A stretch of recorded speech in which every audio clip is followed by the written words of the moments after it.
What's going on, guys? Apathetic here with all your tips, recommendations, and everything in between to make sure you are set up for success in the Crucible. And today, I'm giving you my thoughts on top tree Dawnblade.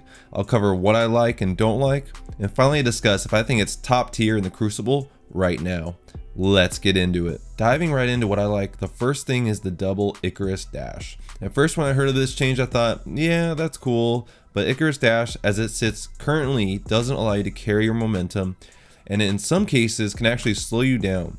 So while I was excited to be getting 2 Icarus dashes, I didn't know exactly how good it would be. Fast forward to today, and I can't imagine a world without 2 Icarus dashes, especially since we found there is a way to Icarus dash and not only maintain momentum, but actually boost yourself forward. Also with the top tree, there's now multiple ways you can skate on Warlock, but one way requires using Strafe Glide along with Heat Rises. If you guys are interested in seeing the different ways to skate for Warlock, I'll leave the video in the end screen for you. But with this double Icarus dash, and combine that with the fact that it actually helps with Warlock skating, and this aspect of the subclass actually feels like a buff. The amount of mobility and boost to the neutral game this brings is undeniable. You can now get around to choke points on the map faster, you have a higher chance of surviving encounters where you need to run away, and you can create an even larger gap between you and your opponent while simultaneously creating misdirection. Next we have the new melee ability Celestial Fire, which we now know shoots 3 solar projectiles and has some light tracking to it. And wow guys, I was not expecting when I was reading the description of this ability for it to be this powerful. In my initial video discussing these changes, I joked it would be like handheld supernova, and honestly it kind of is, just not quite as powerful.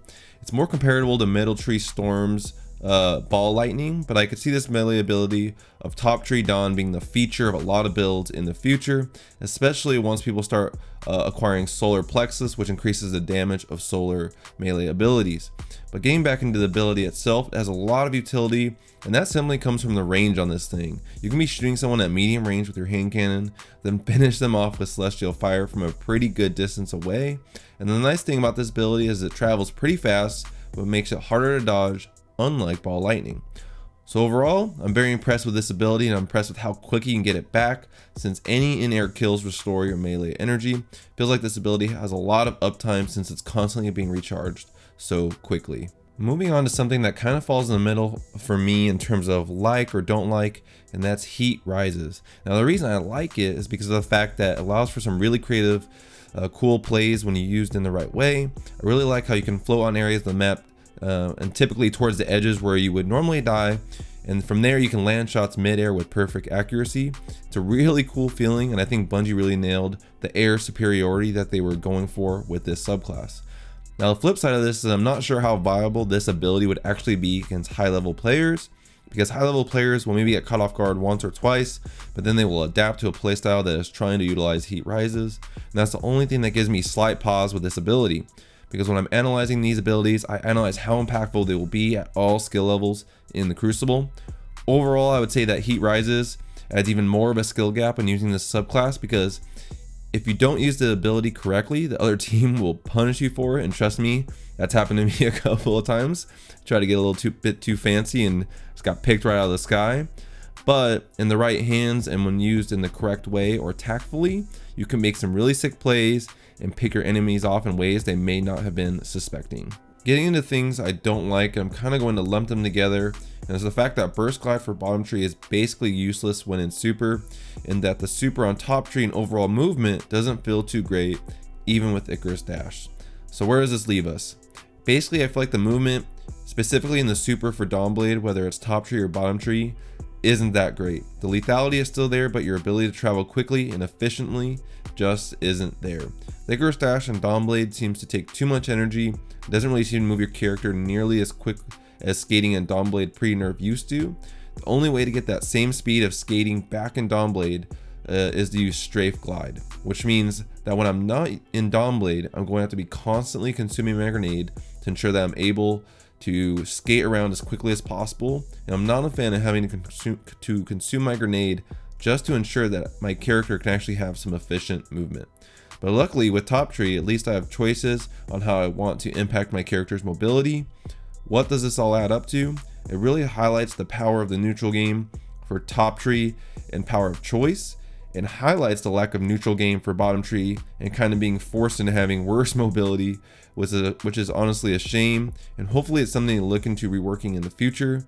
But let me know in the comments what you guys think of the new top tree, and if you're enjoying it as much as I am, or if some of these changes have actually steered you away from the solar subclass on Warlock. So now that we've talked about the things I like, the things I don't like, and some of my concerns as it pertains to the super, how does this thing compete in PvP? Honestly, guys, it's pretty good. It's pretty good. The super, it's kind of the same as it was right before top tree. The super was kind of like whatever, but a lot of people chose it for the neutral game, right?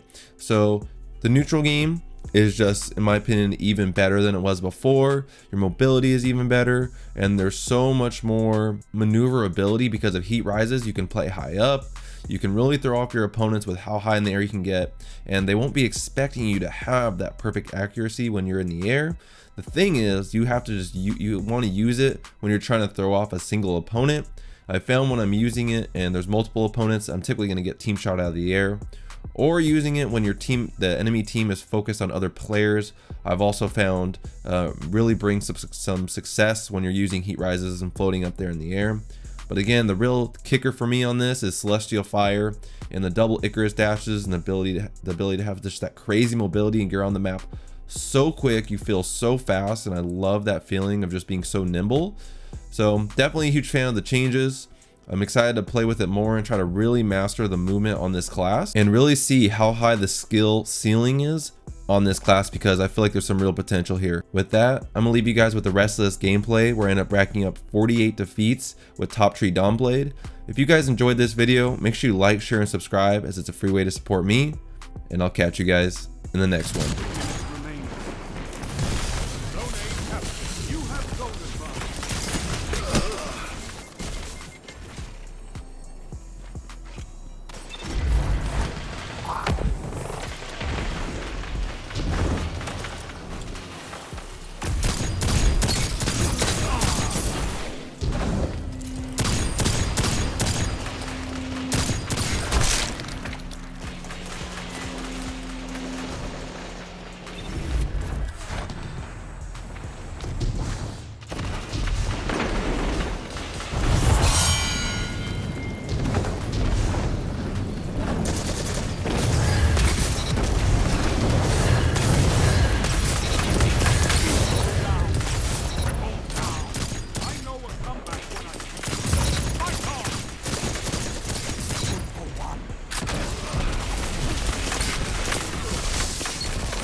One minute. Your enemy can't kill if they're dead. Zone A lost.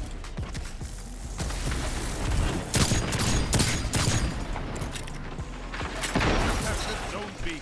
Zone advantage is yours.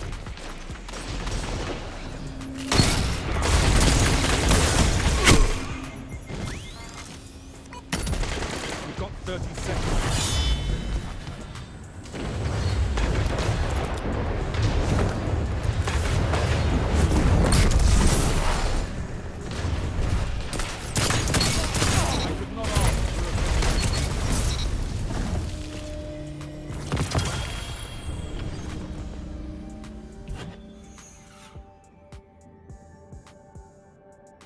Your victory gives the city hope, guys.